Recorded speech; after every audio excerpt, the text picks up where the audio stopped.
ఏమి వేసావు ఇందులో?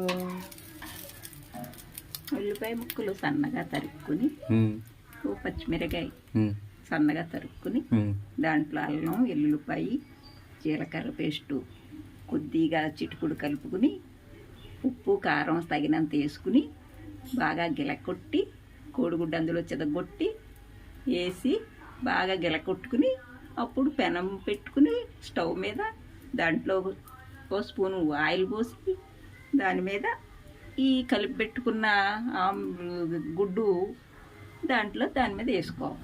ఇదంతా సోది కానీ మా అమ్మ చేసే ఒక ఆమ్లెట్ చూడండి, రోజు ఇవి ఎట్టేస్తుంది నాకు.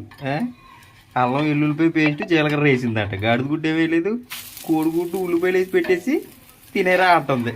ఇది మా అమ్మ చేసే వంట. టేస్ట్ అంటే అది తిని చూడండి ఎంత టేస్ట్.